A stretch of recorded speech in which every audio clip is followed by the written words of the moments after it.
Doesn't sound like it's working. Hello. Okay, there we go. So maybe a lot of people need to realize that we haven't had the same experiences with the police that other people have. And I am mentally ill. I have PTSD, and I have PTSD from being tortured by the police, okay? That I sustain injuries that I get an SSI check for. I don't only get I don't get my SSI just for injuries, but that is part of it, is physical disabilities from beatings and torture sessions by the cops, okay? So maybe I'm not the most cop-friendly person in the world, and I have a lot of issues with the police, especially when I was supposed to have a meeting tonight at the CRC about them using pain compliance techniques on a mentally ill person that wasn't resisting, but it's still within police policy to use pain compliance whether someone's resisting or not. So maybe the police need to tune up their little sadist manual and get their act together and stop blaming the community. I'm getting really sick of the victims being gaslighted and turned into whatever your little toys, the police department and Cokel,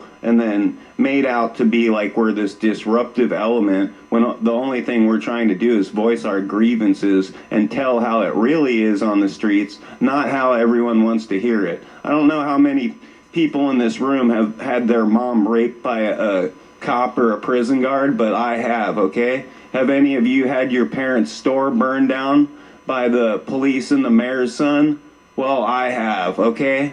And that's because the police and the mayor's son were listening to their little cop buddy, their cop parents and their mayor parents talking about how they hated my hippie parents, so they went and burned down their store and bankrupted them. And then my parents lost their farm over less than an ounce of weed.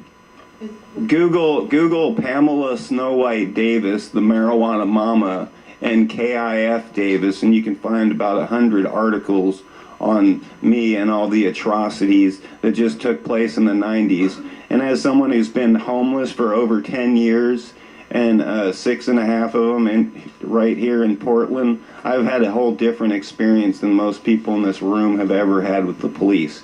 So maybe people need to realize that, people act like they're advocates for the mentally ill and they want police reform, but they really don't want to listen to people that are the actual victims, or unless they put them in these nice shiny boxes and say the way they want it to be told, Yeah. So, so in reality, I didn't disrupt the COAB process or the COCL process. I brought things to a head and I got rid of a bunch of people that needed to go anyways.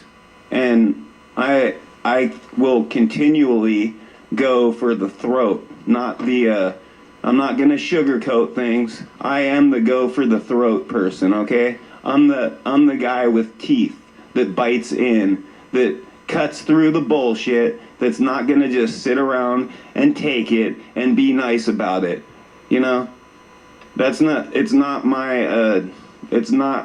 my style. I'm not gonna passively resist and not do anything and just be all beaten on and sugarcoat everything for the police state and a regime that makes the Nazis look like good guys. Sorry, the American regime is like, you want to go on the scale of evil? We're skyrocketing way past the Nazis. And most of the ideas that the Nazis ever got, they got from Americans like Henry Ford, Margaret Sanger, who was a eugenicist, who started Planned Parenthood.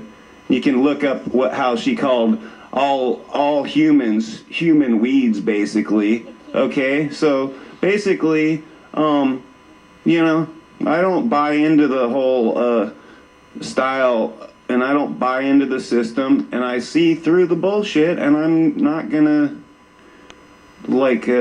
just sweep it under the rug to make politicians and delusional city attorneys and cops feel like they can just bully people and get away with it. Sorry, I'm not going to do that. I will not sugarcoat, and I will continually go for the throat, and I plan on launching multi-million-dollar lawsuits against all kinds of people, including Coco, including the city attorneys. I plan on filing bar complaints on all these people. And, you know, that's how it's going down. I'm not gonna back down. And maybe they need to like just put a bullet in me now, because I'm not gonna stop. Okay? Because that's how it is. You know?